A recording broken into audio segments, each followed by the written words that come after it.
Hey, what's up, guys? I'm back once again. This time, I've got another Forever Face unboxing. This one came in like, at least I think it is.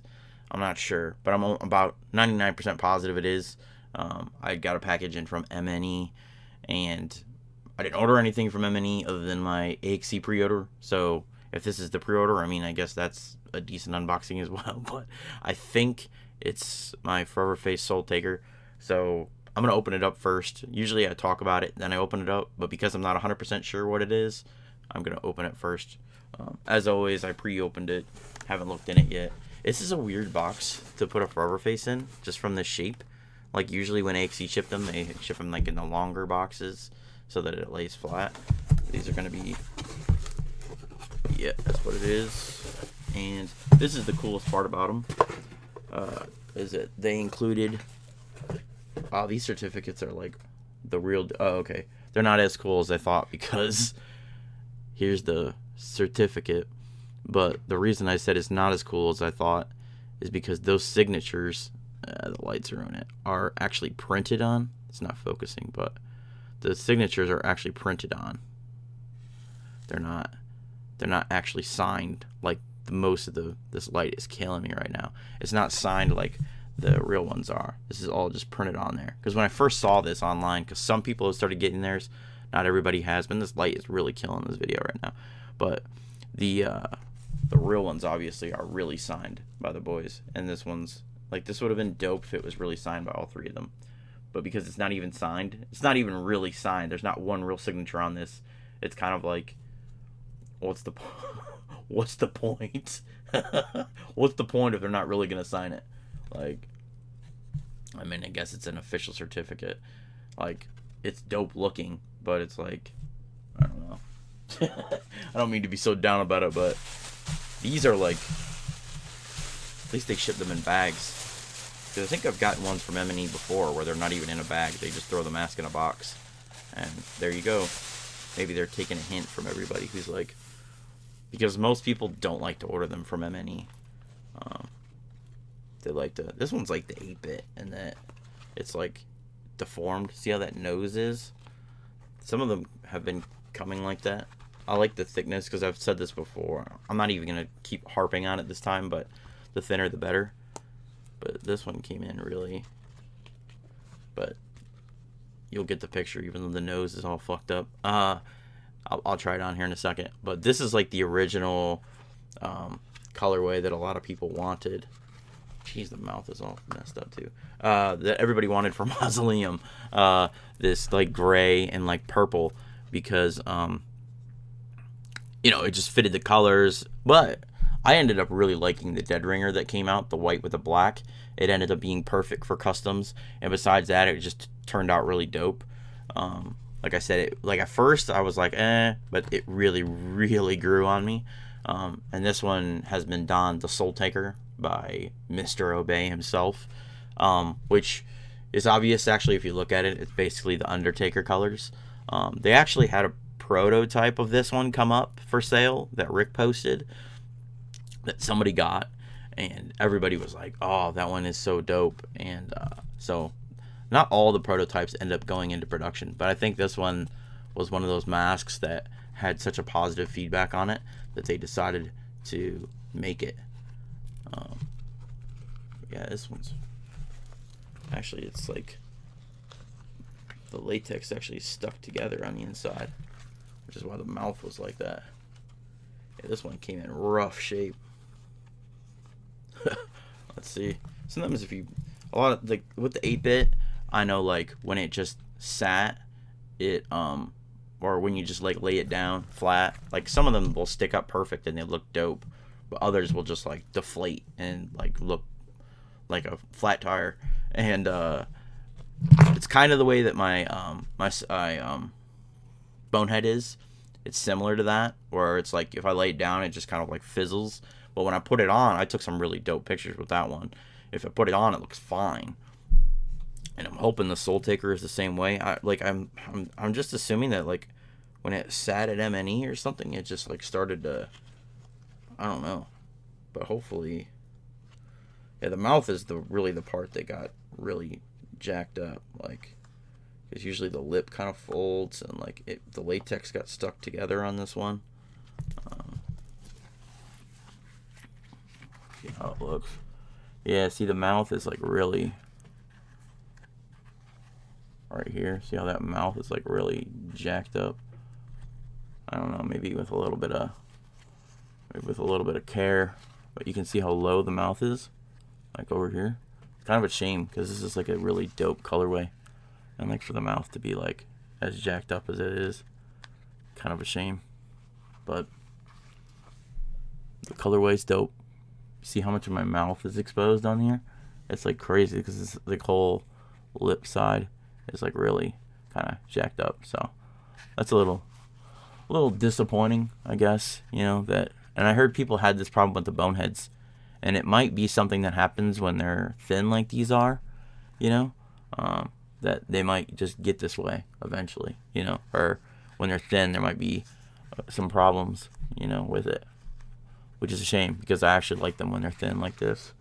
And like I said, you can watch pretty much any of my previous 2.1 videos and I'll talk about it at length about why I like them thin. Yeah, I mean, I guess if you put on some paint, it's really not that big of a deal. And hopefully if I put some stuff in this, it'll poof out that bottom part. And the strap is nice. Like, that's the thing about these 2.1s that I really like is as long as they're thin, they fit like perfect. Like, they fit like a second skin. The 2.0s are still dope because they don't even have the neck problem. It's just the way the eyes are sometimes on the 2.0. There's like weird little ridges and stuff like these. I don't know if they did this on purpose, but they're just like perfect circles. So you don't have the problem with the mask like digging into your eye like you did with the kind of jagged eye holes that the 2.0 had. So actually, the more I'm wearing this and looking at it, the better I think it's starting to look.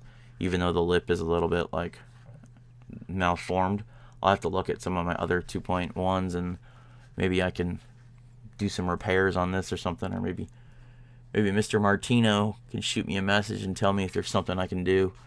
But I still, this colorway is still super, super dope. It's just all the detail and that paint and stuff, like, it's crazy. Oh, and the other thing is I didn't even go into the release of these. There were only 70 of these released, and they came out right after, I believe it was Attack of the Ninjas. Yeah, I'm almost positive it was Attack of the Ninjas. They dropped kind of covertly. They just kind of like, somebody just shot me a link, and I was like, oh shit. So I picked one up, and I think after Attack of the Ninjas, I went live and talked about everything that happened at Attack of the Ninjas. And I mentioned up that the Soultaker went live. At that time, it was just like it wasn't even Dead Alive. These went up for the Dead Alive stream, but they really went up after Attack of the Ninjas because we ordered them like way back. That's the other thing about these is we ordered them way back in like, I guess it would have been December, early January, I guess. And we ordered them, and then they weren't going to be shipped out until like 3 or 4 weeks after Dead Alive, the actual streams. So that's why this one took so long to be made. And I believe he made these like right before he started doing the boneheads. But he only had to do 70 of these, so it wasn't nearly as bad. But yeah, I'm digging the colorway. And the more and more I'm wearing it, the less and less I guess the mouth is bothering me. But the droop is real on this one. Yeah, because somebody said that they saw some boneheads where you could see like a third of their chin in the bonehead, and mine didn't come out like that at all. But this one definitely needs some tender loving care. But I'll still rock with it. It's still dope, and it's probably the most limited 2.1. There are no other 2.1s that are this limited, because I think the original 2.1, I think they did 125 of those, and then they did like 158 bits. I think they've done 150 of every other variant of 2.1. Other than the Dead Ringer. The Dead Ringer was 200, but that one's so popular you barely ever see it come up for sale.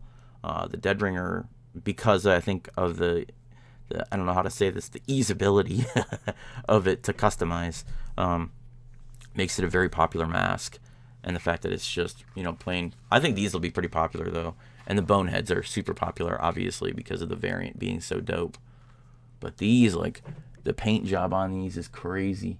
It's almost like concrete or something. It's so cool. And then the purple just hits right. Purple brain. Yeah, I dig it. At least the nose looks right. I mean, maybe it's a little bit crooked, but that's kind of cool anyway.